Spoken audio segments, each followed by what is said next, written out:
And good evening, Bills Mafia. That red light is on, which means this week's episode is officially live. And over the past couple of weeks, we've had some interesting news as far as the Bills' recent coaching hires. And I think it would be a fun discussion to have here on this week's episode of Under Review. Joining me tonight is Cover One's very own Adam Pensel, and the two of us will be going over all of the offensive and defensive staff moves that we have seen these past few weeks. So thank you so much for tuning into this week's episode of Under Review. Again, my name is Joe DeRosa. You can find me on Twitter at show_DeRosa, and let's go.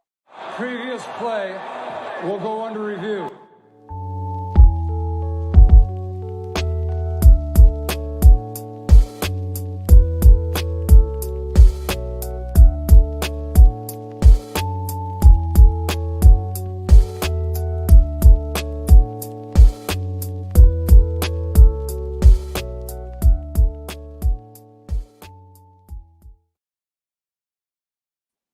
Once again, everybody, happy Tuesday, and thank you all so much for tuning into this week's episode of Under Review. If you could please do me a favor as you come in here and give a like to this video, share it with your friends. As Anthony says, share it with your enemies. It would be greatly appreciated. And speaking of things, or at least people I greatly appreciate, Mr. Adam Pensel, how are you doing tonight? Thank you for being here. Yeah, I'm good, Joe. Thanks for having me on. How are you doing?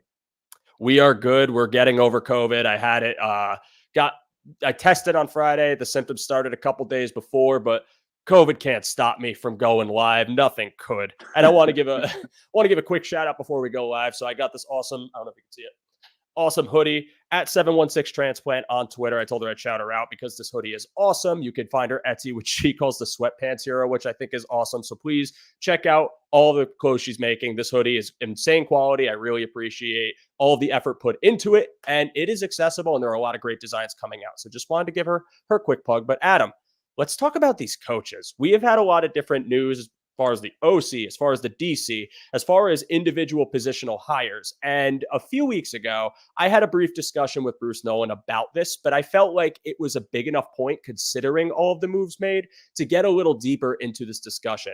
So the first thing I just want to ask you about is, as far as for both staffs, what do these hires mean to you as far as this team's potential direction under Sean McDermott and as an organization as a whole? Yeah, well, it's certainly interesting. I think one side kind of shows a little bit more of maybe a departure from the norm, and that would be the defensive side of the ball, because there was so much more turnover that came postseason, right, than there was in season. With Joe Brady getting the offensive coordinator position, we're going to see more of a continuation of what we saw from him since he took over. But that doesn't mean that there aren't going to be new wrinkles and different tweaks that we didn't get to see, considering, Brady was kind of going with the existing playbook and building the things that he does well and knows how to do well, out of kind of what he had, almost putting spare parts together, right? But I think the potential for the most dramatic change really comes on the defensive side of the ball. And I think we'll probably get into why as we start going over these coaches individually. But there were a lot of people brought in from outside the organization in those different coaching vacancies. You have long-term established not head coaches, but coaches in Eric Washington, and John Butler departing. And so I'm excited about the change. It's going to be, it's all going to be kind of based off of how much is McDermott going to delegate, and how much is he going to want to dictate, right? So time will tell. Time will definitely tell. We will get into the defensive side of the ball a little bit further, because I do agree that there's definitely going to be the most significant change on that side of the ball. But let's start out on the offense. Again, a few weeks ago, I did talk briefly about Joe Brady getting the permanent OC nod, but I want to ask for your opinion on the hire and really what you're expecting this offense to look like after a full offseason, and anything you're looking forward to specifically. Yeah. Well, I was very happy that Joe Brady got the job, number one. I think he did a tremendous job. I know that, a lot of the people that are in mainstream analytics, out there kind of cited the difference that the Bills offense was actually, slightly less efficient under Brady than it was under Ken Dorsey. But there wasn't as much conversation about the fact, and this is something I tweeted out a while ago, about how much better their competition was down the stretch after Brady took over in terms of the defensive units that they faced. And then even though some of the more, mainstream metrics that these analytics people like to cite, such as success rate and EPA per play, were down a little bit, the drive score percentage was up, right? And at the end of the day, what we want is scoring points. Joe Brady, made the offense look easier. And I think if you really dig into the data on a little bit more of a, layered basis, rather than just kind of looking at the very top metrics, I think that he did an incredible job. And I think there's a lot to be optimistic about there. So, for that reason, I was very happy that he was given the job. To tack on to that, I know that a lot of people were concerned about the fact that, you saw out there some of the comments about, oh, Joe Brady has turned Josh Allen into a systems quarterback, right? You saw things like the average depth of target drop. Well, Kansas City Chiefs had the lowest average depth of target out of anyone in the playoff pool this year. And they just went out and won the Super Bowl.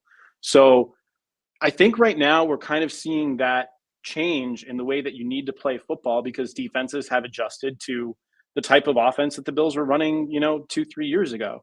And points are down as a result, because these teams were built to play a certain way, and now they're having to adjust.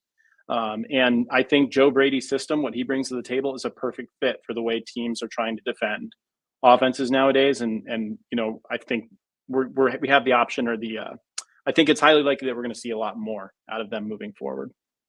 Yeah, I think from a philosophical standpoint, when you look at the Bills' offense and what they were trying to do with Ken Dorsey versus what they were trying to do with Joe Brady, Ken Dorsey, and we've all talked about this, we've beaten this drum a million times, it felt less sharp, it felt less focused. It was more of we have Josh Allen, we have these concepts, we have these routes that these receivers have options on. Therefore, because we have it on paper that this could work against this, we're going to let it run.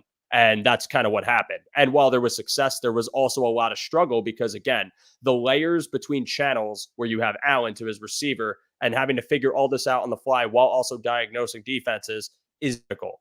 With Joe Brady, one thing that I saw that I'm looking forward to this upcoming season is the concerted game plan, which I think Joe Brady isn't afraid to do despite who's on his team. I mean, we saw it multiple times. You look at the Dallas game and you look at how when they were running with James Cook and you saw them pull guards, you saw them pull tackles, and they just kept doing it over and over again because there wasn't an answer. They didn't decide that we need to get away from this and start forcing the issue with our quarterback's arm. They decided that we're going to keep running because you haven't stopped it. And I know a lot of people, if you fast forward to the Kansas City game, didn't like the game plan either. And I understand it's not exactly flashy or insanely dynamic as far as what you're seeing on a play-to-play basis. But the biggest strengths of Kansas City were the pass rush, and the biggest strengths of Kansas City were their man coverage. So as an OC, to recognize their strengths and have a concerted game plan to just rely on passes at the line of scrimmage to create yards after catch and easier, shorter second, maybe even third downs that you end up converting, that to me is something that I liked seeing more of from Joe Brady that I felt like you weren't getting enough of from Ken Dorsey. Now that we move into the season, what I'm curious about, Adam, I'll get in a little more of it with you. What do you think about just maybe potential upticks in whether it's motion or certain concepts? Like, what are some things that you think Joe Brady might bring to the table this year that we didn't see while he was running with Ken Dorsey's playbook? Yeah, I think what you didn't see when he was running with Ken Dorsey's playbook was a greater mix of screens. The Bills have very limited amount of screens in their existing playbook, right? It's not something that they've really ever done too well in the Josh Allen era. They've succeeded with wide receiver screens where they get the ball out wide, and that's great. But I think you're going to see an increase of that inside the playbook, some creative stuff that they can build on top of. And conversely, I think that that's also going to open up some of their desire to attack the middle of the field.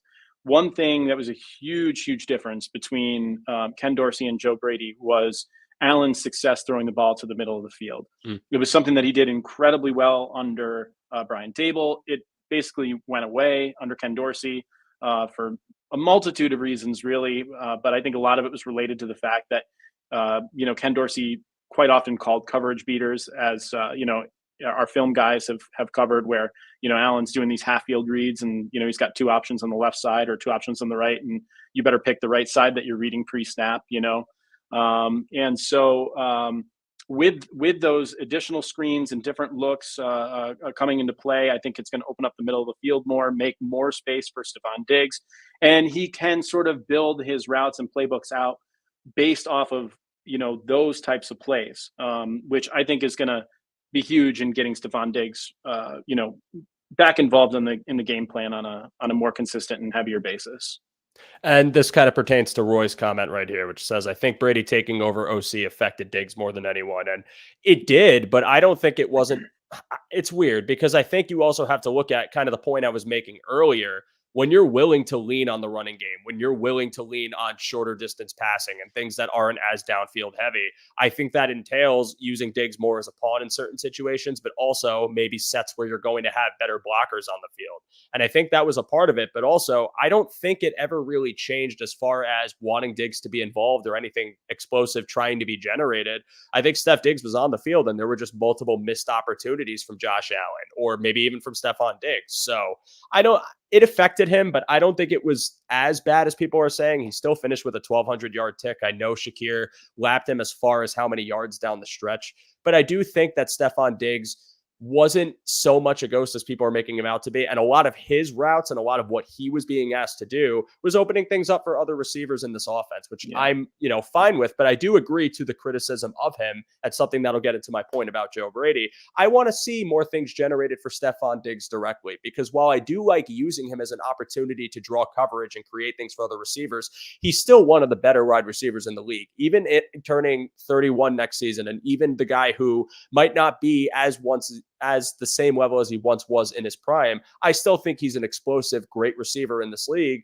And I don't think that the drop off you saw from the first half of the season to the second half is an overnight thing where he's just never going to replicate what he was doing in that first half. As much as I think that with the full offseason of Joe Brady game planning, again, you said it, more screens, maybe the ability to open up things in the middle of the field, whether that's using running backs, whether that's drafting a really speedy route technician receiver to kind of mimic an old Beasley role. I think by doing this, you're going to allow the opportunity for Steph Diggs to get his explosives while not also asking him to carry the brunt of how to make things open up underneath as well. So I'm really looking forward to that. And I mentioned it briefly before. I'm looking forward to an uptick in motion. I'm not saying they're going to run it to the same degree as San Francisco or Miami, but seeing them start to implement it when it wasn't really as heavily used when Dorsey was calling the plays, then taking Ken Dorsey's playbook and finding the motion pieces and using them, I want to see more of that next season, and I think he's going to turn it up. So I'm looking forward to that.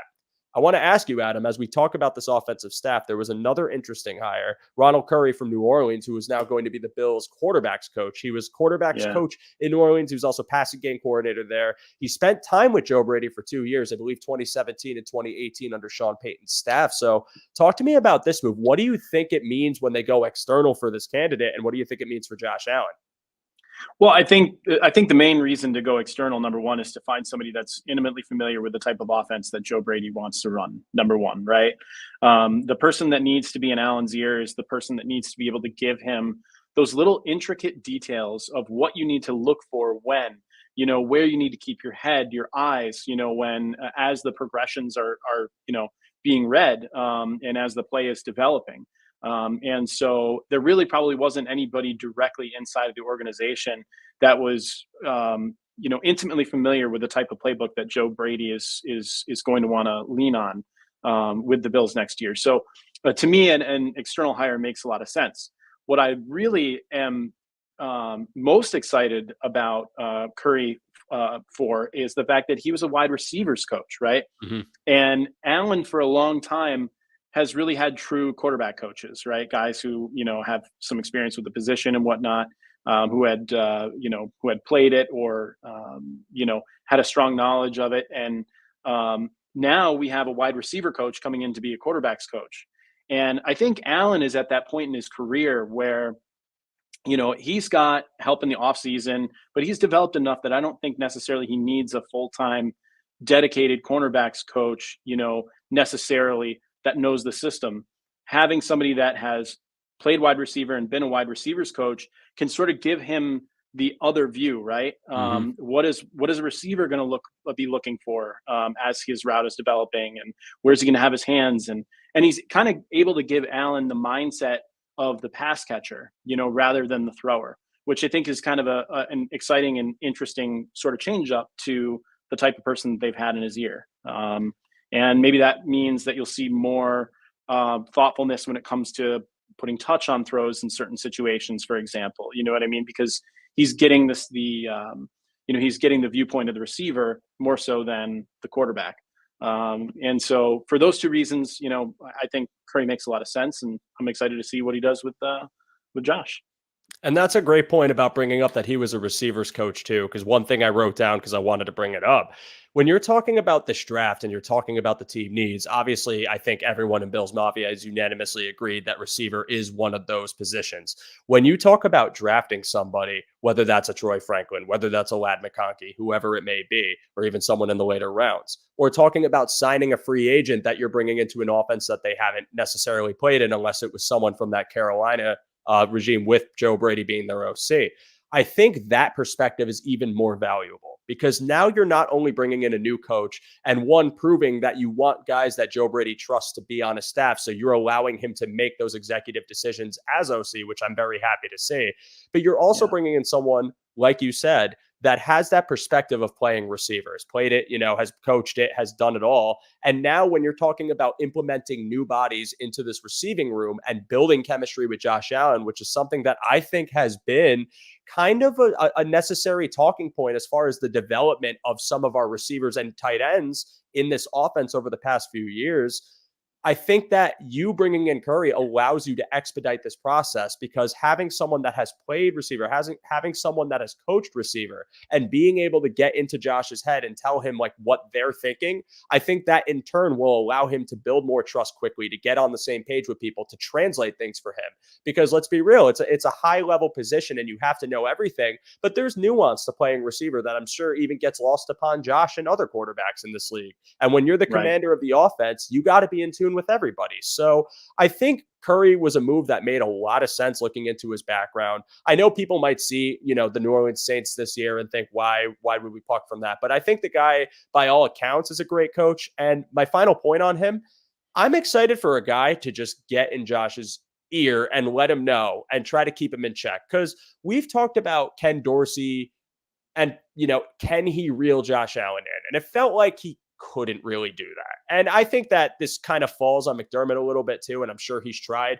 But bringing in a quarterbacks coach that you think can just get in Josh Allen's head and let him know to keep himself in check and to not lose himself or reel after throwing a pick or try to press, but keep him level-headed while also holding him accountable, I think that's valuable. And I think that's something that Dable could bring to the table that they've been trying to fill for a while. So I'm pretty encouraged by the move. I'm really curious to see what it looks like, but I want to ask you, do you have any final thoughts? I know they hired DJ Mangus too, who also worked at LSU with Brady and who worked in Carolina in 2020. So feel free to talk about that or any other things you think that we didn't touch enough on this offensive staff. Well, I think the last really frontier to talk about is how is it going to affect the draft on the offensive side, right? We kind of know that they're going to be looking at wide receiver. They have to. And we talked about, how Diggs' production dropped off.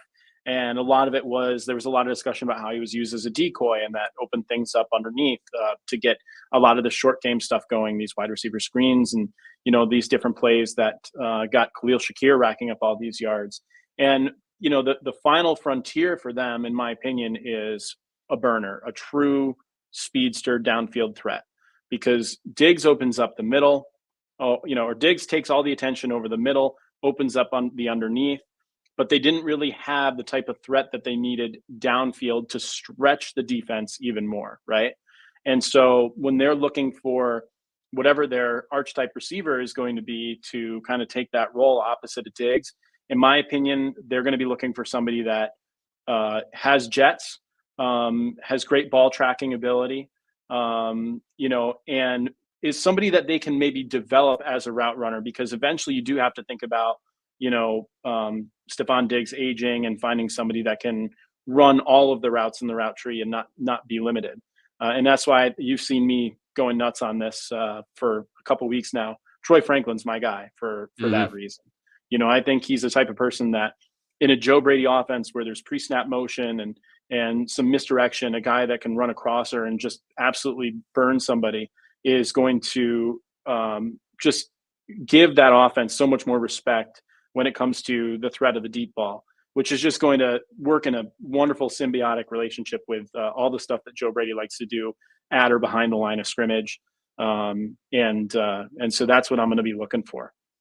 That's a great point. And I think people are, and I'm glad Ralph Wilson Sr. said this, because I don't know if he meant to say thinking, are we talking or are we thinking Allen running a West Coast offense like Sean Payton? So I am of this mindset that I do think that might end up happening. However, that doesn't take away your deep ball as much as it's more opportunistic deep shots versus just trying to air it out as much as you can. And kind of, people want to put a negative on game manager, but I think kind of the opposite of it with Josh Allen, where you might have him running a more systemic, like much more methodical, precise offense. But then if he has to be Josh Allen, he can, kind of like what they do in Kansas City with Pat Mahomes, where they're running a ton of motion, but it's not exactly an insanely vertical offense. It's an offense that really tries to work the middle of the field, use motion to dictate or to read your coverage, and then dictate what happens with a lot of free releases and good route runners.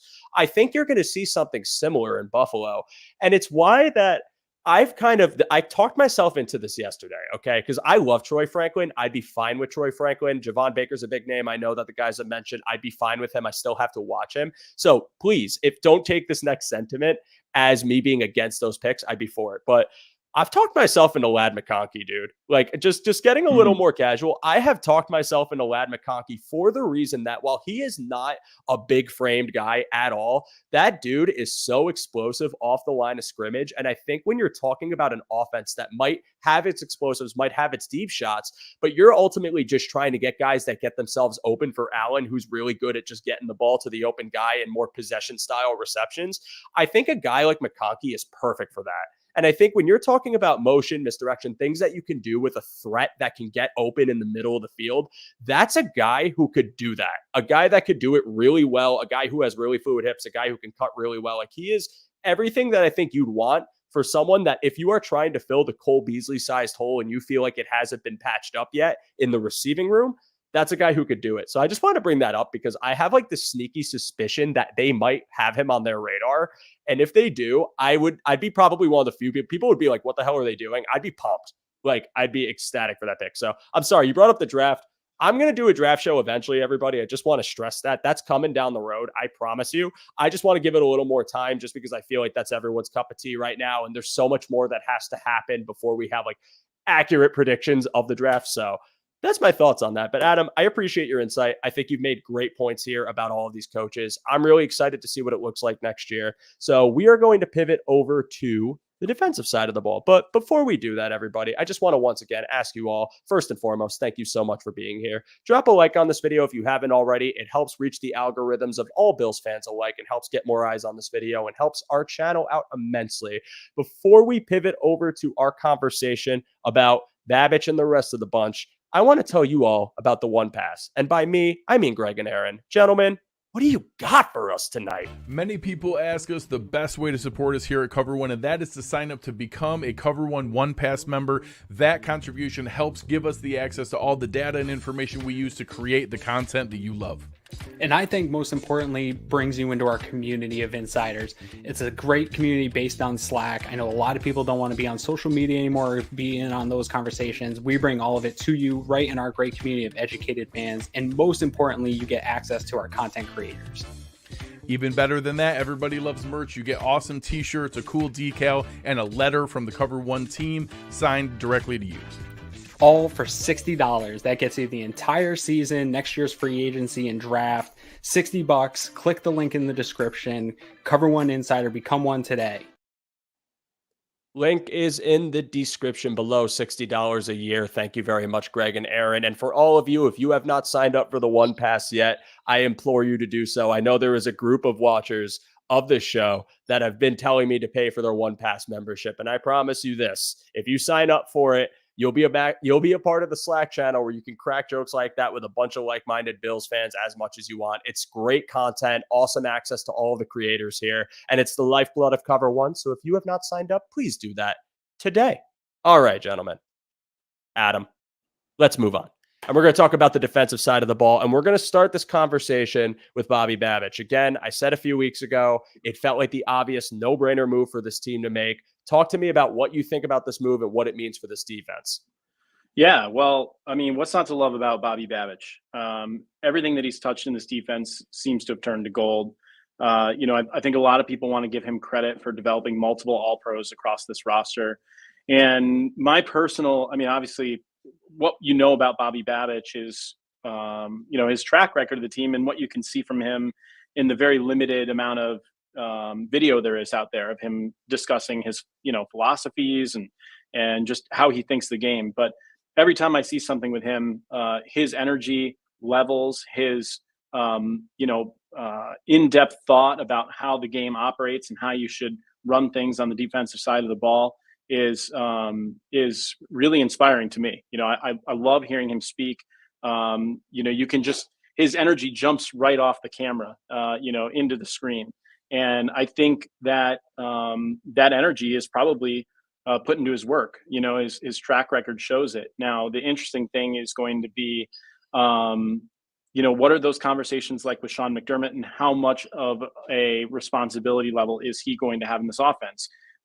Is Sean going to keep calling plays? Will Bobby take that over? It's really hard to say. I genuinely think Sean McDermott really enjoyed calling the defensive plays this year.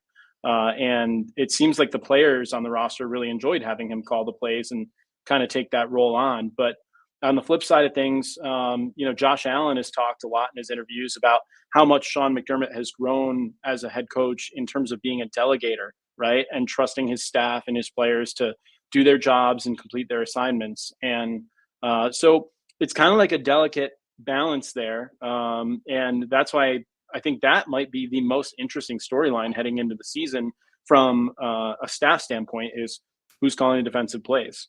And I guess it might be a while until we find that out. Yeah, we're not going to know for a while, and I think we'll be speculating about it all off season. You bring up a great point, and it's something I'll continue to mention about everything he touches turns to gold, because one, he just seems like a great guy and a great energetic coach, someone you want to play for. I know Terrell Dodson was very complimentary of him, even calling him like one of the best coaches he's ever had. But then to talk about his track record too, because he's been with the franchise since 2017, and he's been safeties, he's been linebacker coach. Like, he's worked in these position groups, and you have seen the positions flourish under his guiding. And I think that's a massive point, because if you're looking for someone to elect DC, then you got to look at his track record as being the most consistently promising to take over a coaching position. And what I think is cool about hiring Bobby Babich, as opposed to, and this is not me, I want to stress, I'm not disrespecting these coaches, or not meaning disrespect when I say these things, but over Eric Washington, over John Butler. So they had been with the organization for a while, about the same time, I believe, if not a little bit less or a little bit more. And when you look at their track record and you look at what they've done, John Butler had an amazing amount of success in the DB room. And honestly, I wish him the best, because I'm sure he's going to get a great job somewhere else. And then Eric Washington worked with the defensive line.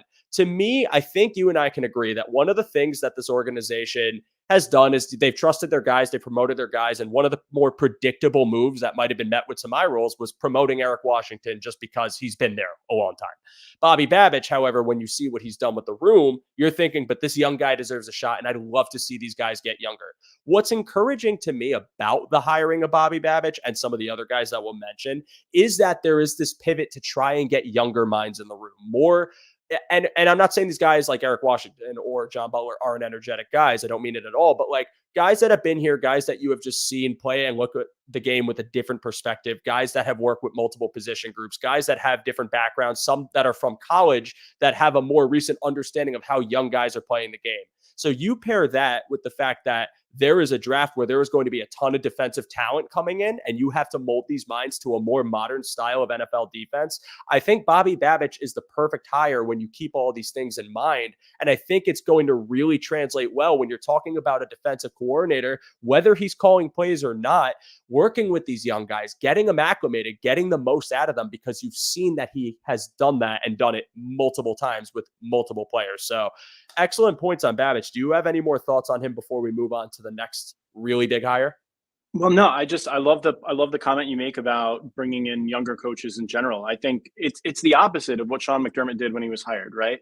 he seemed to surround himself with so many guys with a vast wealth of knowledge and experience coaching in this league. And now he's been on the job for, what is it, 7 years, right? And he's going in the opposite direction. Now he is the man with the experience. And I mean, he still has Al Holcomb on the staff, and there's other people that are going to be there to support him. But he's putting young voices in key roles, which I think also helps them maybe get through to the younger players better too, right?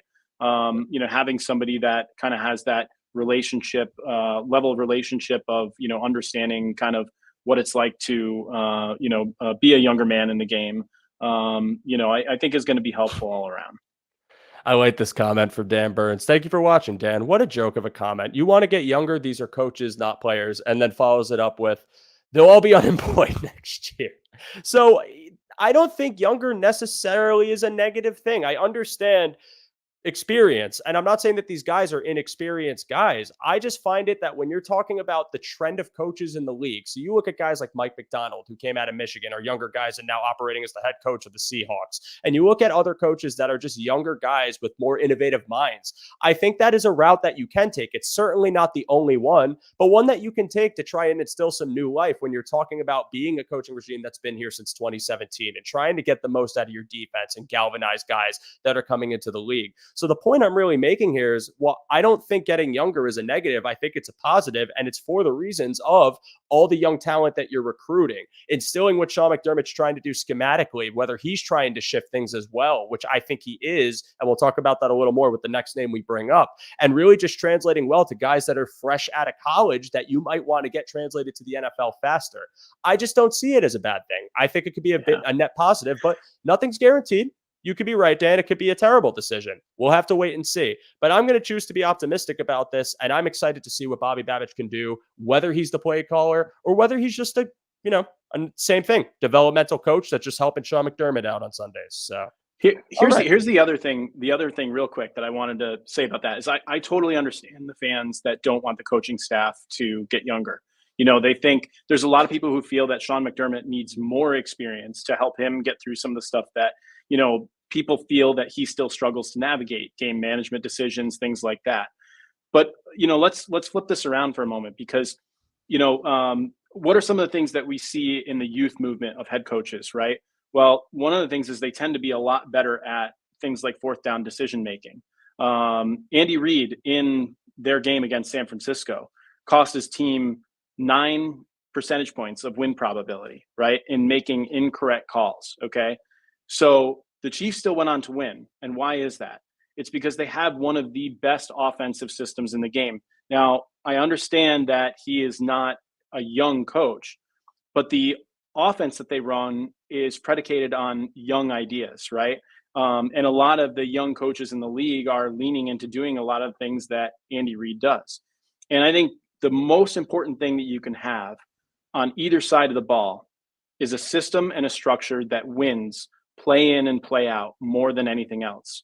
Because if you're that good on offense and defense, those little mess ups and game management decisions aren't going to cost you as much as they do when you're not as efficient on both sides of the ball. So, I'm excited for the youth movement for that reason, because if it makes the team that much better in terms of efficiency on offense and defense, the other stuff's not going to matter as much.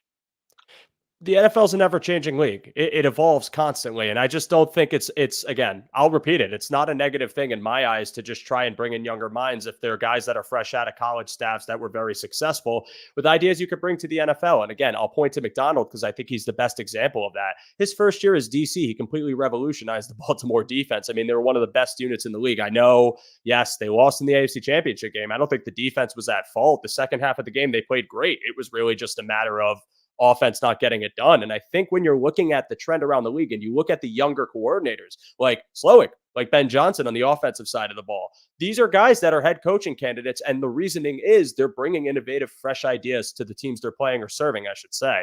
So I don't think it's a bad thing. But I mean, agree to disagree, Dan. And listen, I don't know if this comment's meant to be a thing about Butler. I got no ill will to any of the coaches that the Bills decided to move on from. I wasn't in the room. I don't know what happened or why the decision was made, specifically, but there's no ill will. I hope John Butler gets a great job on a different team, gets to flourish, gets the DC, gets a head coaching gig if he wants it, whatever he's looking for, man, because I thought he did a great job.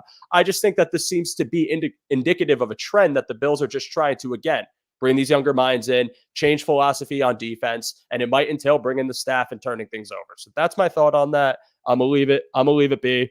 And also to this point, I mean, yeah, but just like what Adam said, it's a thing where these guys might have been in the league a while, but if they're changing their philosophies too to trend to younger coaches, and also I don't know the average age of the coaching staff at Kansas City, I'm gonna leave them be. I think that it's a great point to be made, and that's just the direction the league will be going in. So let's talk about our next coaching hire. And again, on the topic of DBs, but Jamil Adai from Miami, again, a team that ran a lot of cover one. Thanks to Eric for pointing that out, because honestly, I wasn't very sure of what their scheme was, but he was also a coach at Georgia doing the same thing.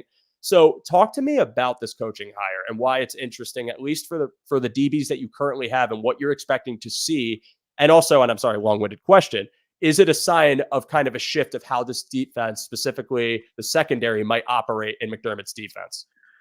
Yeah, it might be, right? The departure of John Butler doesn't necessarily have to be anything about the job that John Butler did. It could be more about the team evaluating the way defense is evolving in the NFL right now.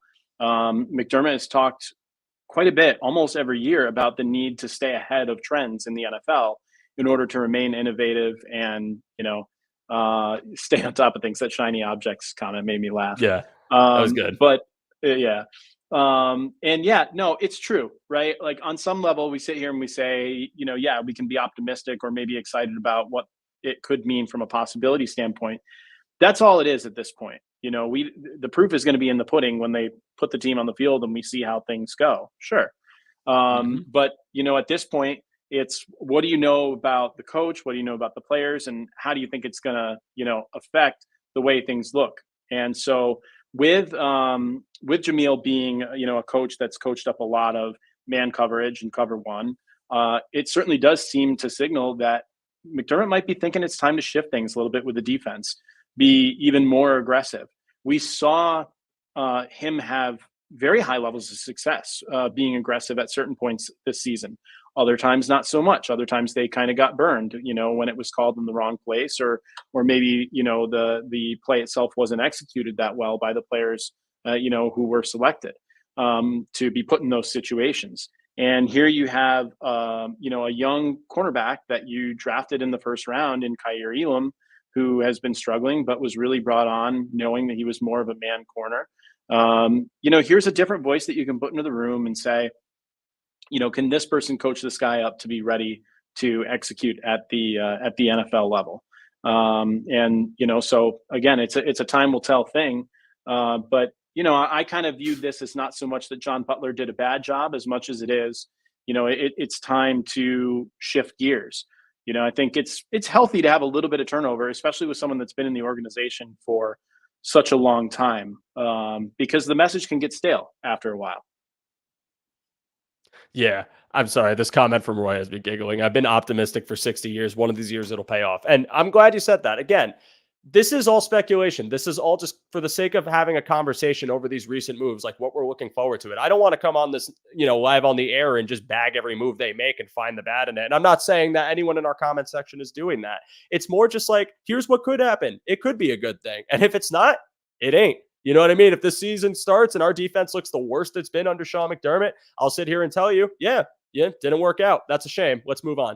But yeah, I think the thing I really like about this, again, it's indicative of the transition, and it's indicative of trying to change their philosophy. Again, you saw Sean McDermott take over the play calling, and right away you saw this defense get infinitely more aggressive, a lot more blitzes, a lot more, God damn it, I'm blanking, but like disguising, a lot more differences in how Sean McDermott wants to operate and kind of pressure packages and what he's going to show you pre to post snap, right? And things that made you have to guess a little bit more if you're a quarterback, especially one that works in rhythm. And when you talk about these linebackers and their ability to kind of shoot gaps and how good they are at doing so, it makes it even more threatening.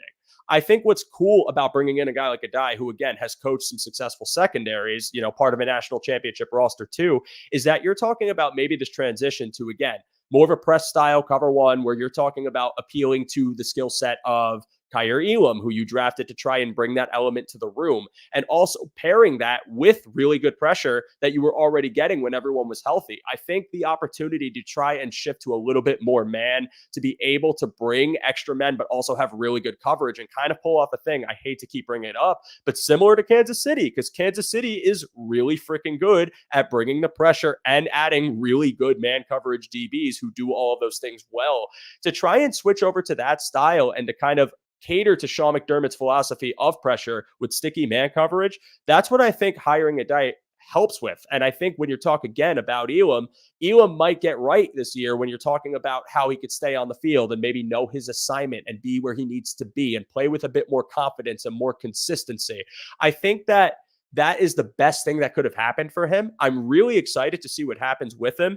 And I think, and I've said this point, but he's going to not be your starter anymore. He's going to be someone, at least in my opinion, I think he's someone that's going to work in behind Douglas, behind Benford. There's less pressure on him. Maybe he's fully healthy. And you're now in a secondary that's going to cater way more to your style than it did in years past. And because of that, I think he'll be able to play a little more comfortably, a little more lax, be able to just kind of trust what he can do.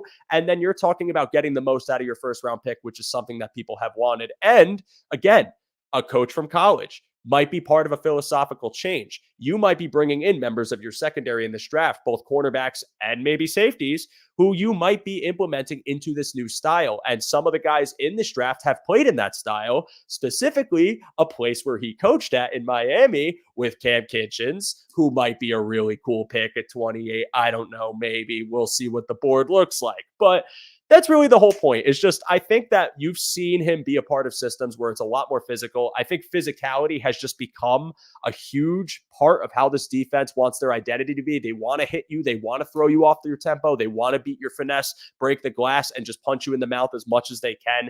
That's what I think this hire can present you. And that's why I'm really excited about it. So Adam, do you have any more thoughts on this? We have a couple of other coaches we could just lump into the final grouping, but curious if you have any more thoughts. No, I think that's it for Jamil. The last one that we really have to go over is Marcus West, right? Mm-hmm. Marcus West and then Christian Taylor, who William and Mary. That's the concept. And he worked on the offense at William Mary, which I think is awesome. And just want to pull this up. Dan says, thanks, fellas. Good job. Going to be concerning with new safeties and new corner moving to man. And listen, Dan, it's all love here. This is the conversation we're having. Like, I never take it to heart. I appreciate you watching. I appreciate you giving us your discourse. And here's the thing. None of you got to agree with me. None of you have to agree with me. I am not forcing anyone to think the way I think. That's the beauty of this platform. We can all have our own opinions and mindsets on this team. We're all in this hellhole of a ride together, so let's enjoy it while we can. All right. Let me hear about Christian Taylor and Marcus West, whoever you want to start with. If there's not really much to say about Taylor, then what do you think about West taking over the D-line? Well, all right. So West was the only one that I was a little bit lukewarm about, right? We talked about shiny objects. This isn't so shiny.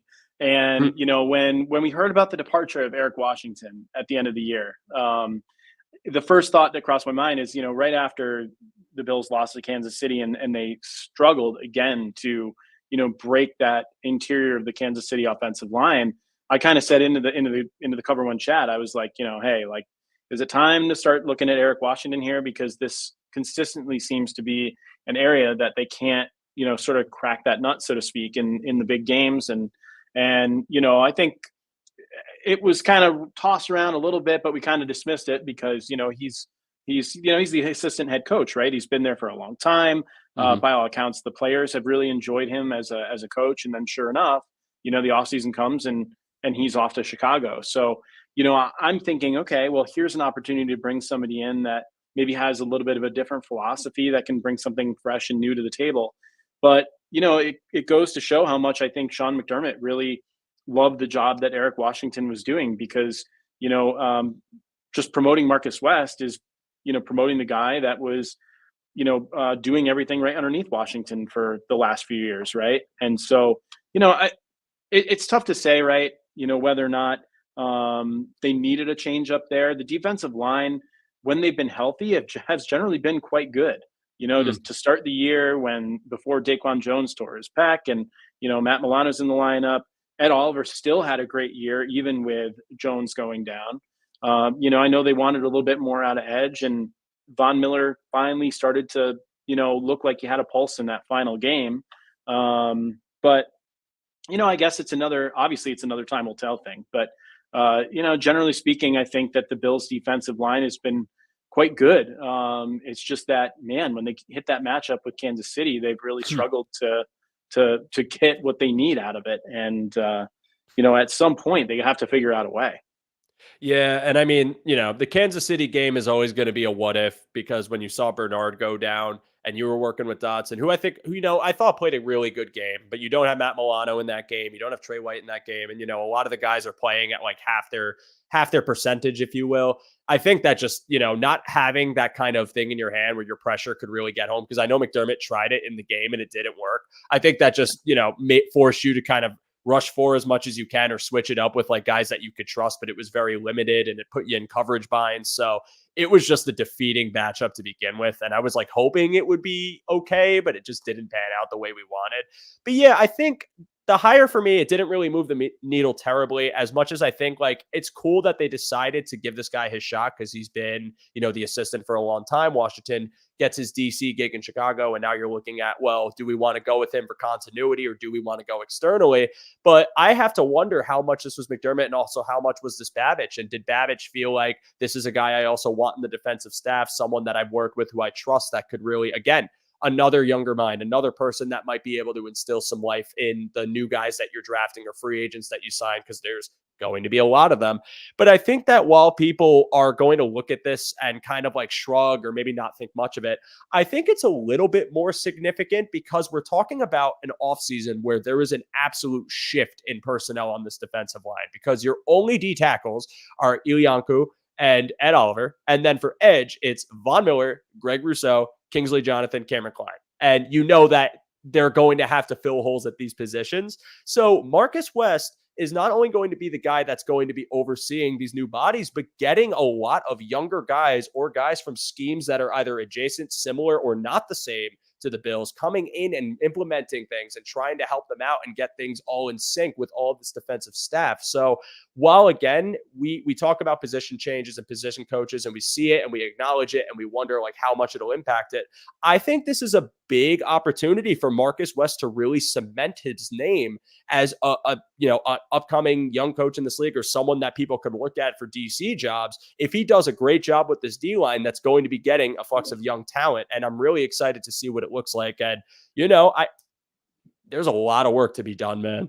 Like there is so much to be done. I know Anthony's talked about it. I know so many shows have talked about it, but my goodness, man, this D line is getting a makeover. It's getting plastic surgery at this point, man. Yeah. I mean, what do you think about that? Yeah, and oh man, that's such a great point you made about maybe Babich wanting him and him being the guy, because with as much turnover as there is going to be along the defensive line, that means that there's a ton of scouting to be done, both on the pro level side of things and on the draft, right? And Babich, one of my favorite things that I've seen Babich talk about on video is how the tape doesn't lie, right?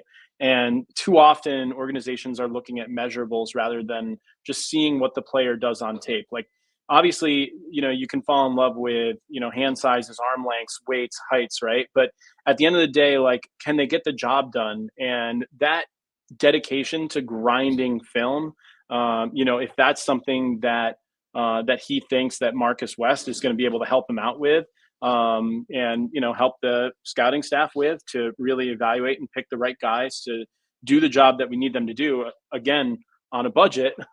It's incredibly important. And so if Babich wanted him around, which there's a high likelihood that's the case, then by all means, let's let her rip. And I want to ask you, as we kind of end the discussion on the defensive side of the room, What, just like final thoughts, do you think there's going to be any significant changes?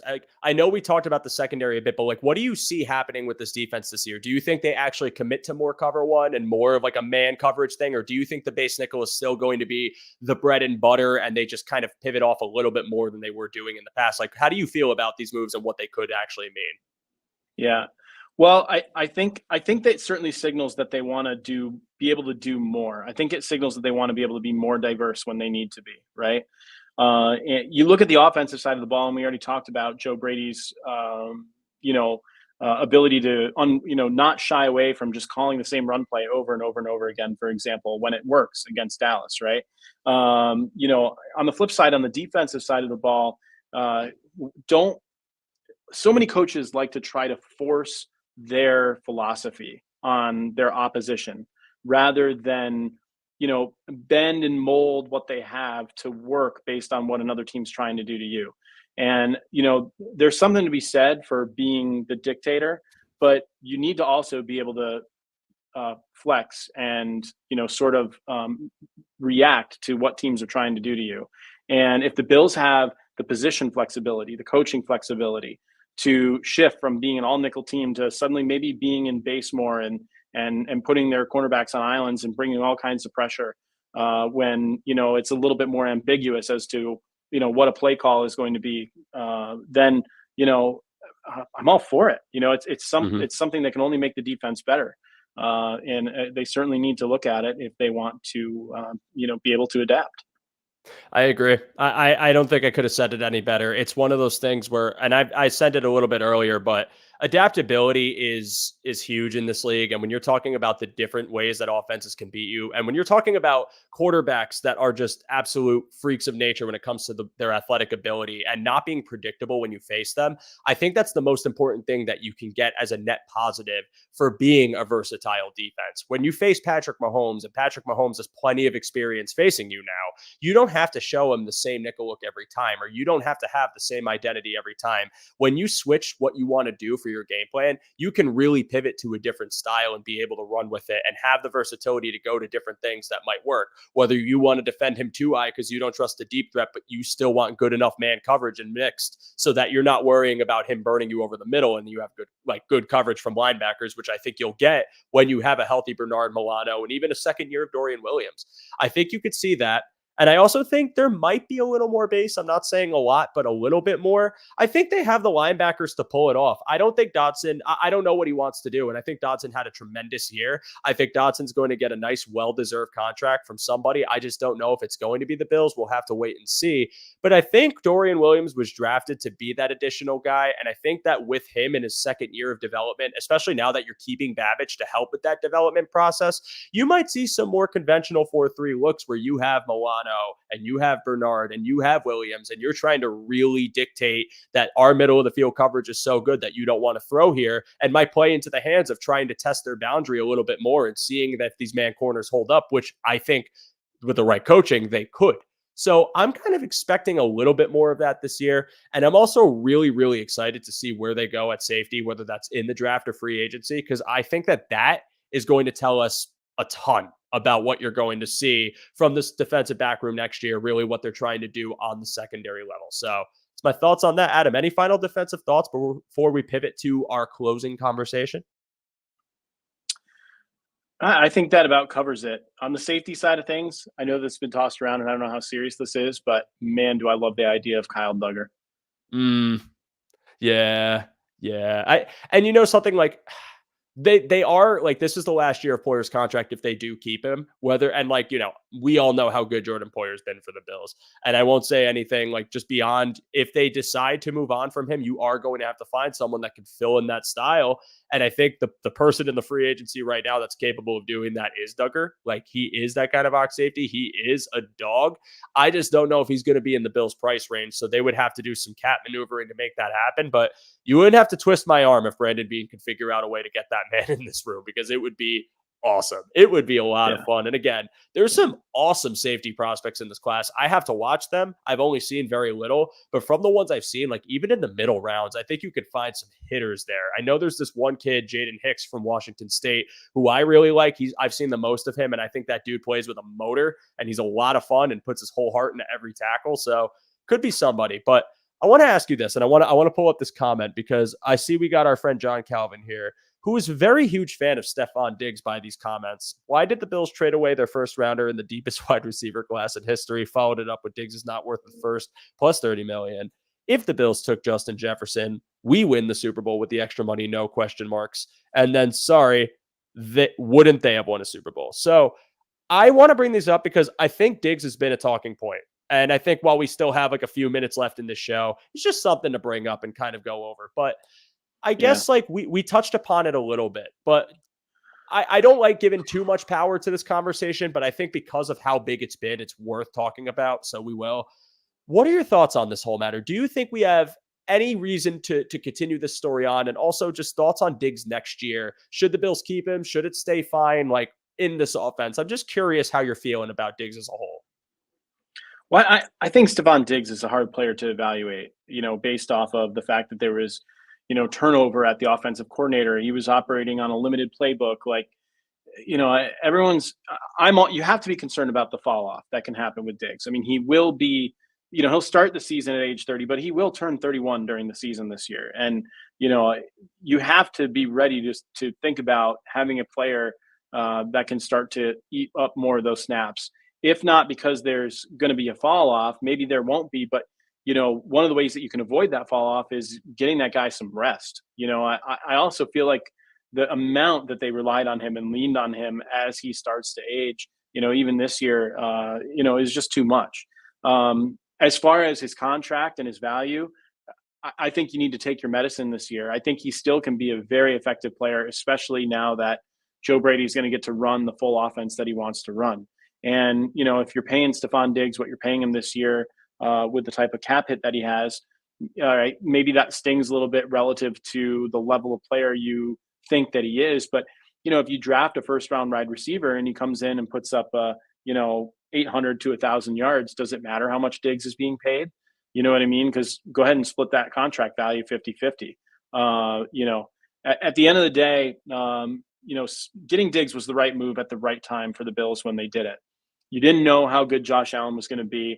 You wanted to bring in somebody that you could guarantee was going to be a stud to help take his game to the next level.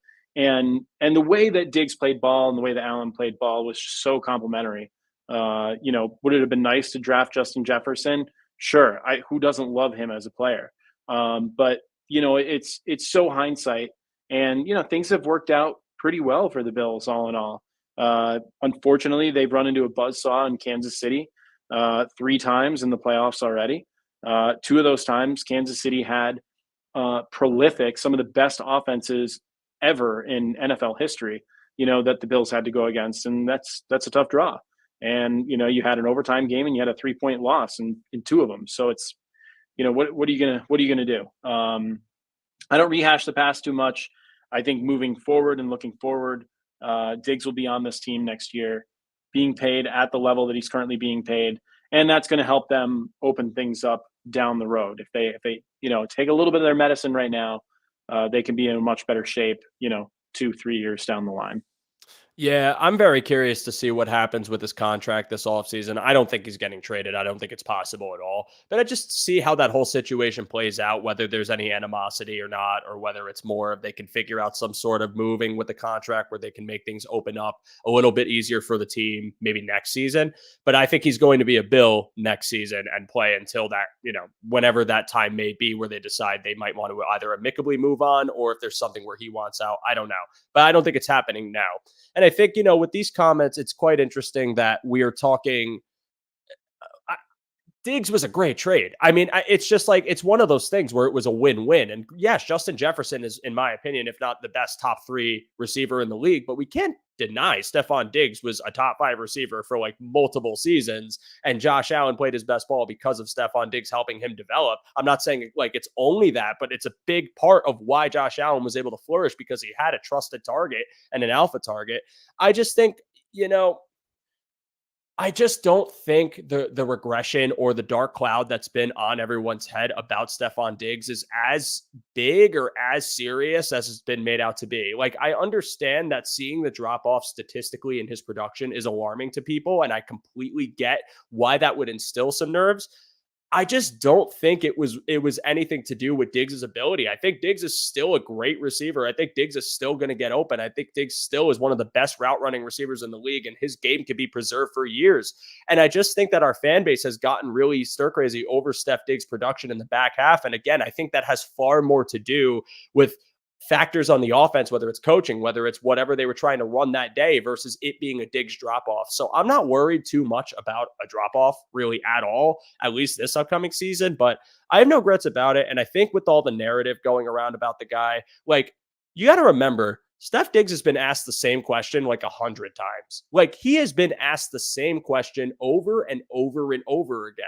Do you want to be a Bill? Do you want to be here? Do you want to retire here? Do you like Josh Allen? What are you thinking of right now? Are you nervous? It's like all of these things that go into it. You get tired of hearing it. And I understand people get mad about his answers, but like, this is how he's answered questions his whole career. And sometimes players like to play you, especially when you're kind of giving them the same thing over and over again. Because let me tell you something. If I had a coworker that asked me about a specific thing I did in my life, and they continued to ask me that over and over again because they kept forgetting, I would start messing with them and start making the story a little more fabricated each time. I am not trying to sit here and tell you I know what the man is thinking. I'm not trying to sit here and tell you I'm in the room when they have these conversations. And anything I say, yeah, there's a chance I could be wrong. But I really do believe that this man just likes to mess with the media. And when you get asked the same thing over and over and over again, you're going to have more incentive to do so. And it's for that reason that I'm not looking too deeply into it, because again, we've seen this story before. We've seen this happen. We've seen it happen last year where there was the speculation. We've seen the narrative emerge multiple times, and it's happening again. And it seems like we just want to continue to feed into it because we have this idea that he doesn't want to be here and he wants to go. I'm telling you, they're not trading him. And you know what? Come back to this video and clown me for the rest of my life if I'm wrong about that. They're not trading him. I have no problem with it. And I think Steph Diggs is going to be a Bill next year and he's going to ball out. And if people are upset about his comments, that's their own prerogative. I can't tell you how to think. And I'm not going to say I blame you. I mean, I understand it's probably way better to have Steph Diggs just be like, dude, I love Buffalo. I love Josh Allen. I want to be here. Like, I'd love for him to say that stuff. Sure. I'm just not freaking out about it. Like, I think we've just seen this story before. So I'm just going to let it be and, be excited for the draft and all the other stuff that comes this offseason. So, Adam, we're going to wrap it up. That was a really fun episode. All of you in the chat, this was a great conversation tonight. Thank you guys so much for being here. I truly appreciate you chiming in, liking the video, being here and supporting our channel and supporting this show. It means the world. Again, if you are ready to sign off or if you are sticking around for Anthony's show right after this one, the first thing I'd like to ask you to do is please like this video. It means the absolute world to our network and myself. If you enjoyed what you saw, if you hated what you saw, no matter what, please drop a like. It really does help us out. Adam, thank you so much for being here, man. Why don't you tell the people where they can find you, what you got going on, and anything else you want to say before we sign off tonight? Yeah. So thanks for having me on, Joe. Everybody, you can find me on Twitter. I'm at Adam Pensel right there on the screen. I'm the film coordinator for Cover One. Looking forward to talking more draft with you coming up. And next year, I'm looking into some ways to produce some new and different reports, tracking some advanced analytics and whatnot on the Bills and kind of doing a weekly review on that. So please give me a follow if you don't already. And we'll look forward to counting down the days until kickoff 2024. Adam does great for this network. I mean, this dude busts his butt during the regular season, in the off season. It's a 24/7 work cycle with the man, and he's a valuable member of our team, an account you absolutely have to follow. Honestly, man, like, I'm still learning things because Adam will post some data that I had no idea even existed or something I even thought to find. And then I'm like, oh, that's great. Thanks, Adam. I appreciate it, man. That's awesome. Thank you. But no, thank you for saying that.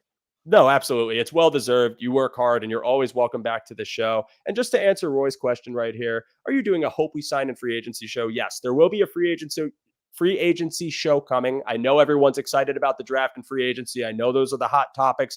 I am going to get one of those out for you all eventually. I'm trying to put together a list of feasible options as well as just some how we could attack it, what I would prefer to attack, bring some panel of guests on who might think differently, might think the same. So a lot's going to go into it, and I'm very excited to do it. But thank you for asking, Roy. I appreciate you. And again, to all of you watching, the first thing I wanted to say to you, actually the second thing, because I said first thing earlier, is Joe Revoir. Thank you so much for being here. You were all wonderful. This was a ton of fun. Adam, again, great discussion. You're always welcome back. I had a great time. I want to let you all know it's a long off season. You're going to see a lot of talking points. You're going to see a lot of narratives. Let's just stay calm. Let's have some fun. Let's enjoy ourselves. Let's look at some prospects. Let's get excited. Let's be optimistic. Good things can happen.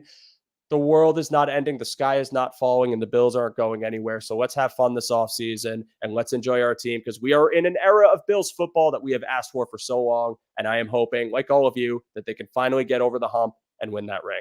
Thank you all so much for being here for this week's episode of Under Review. Again, my name is Joe DeRosa. You can find me on Twitter at @show_DeRosa. Real quick, John, yes, Kincaid 1,000 next year. Let's make it happen. You've all been great. Have a great night. Go Bills. We will see you soon. Take care.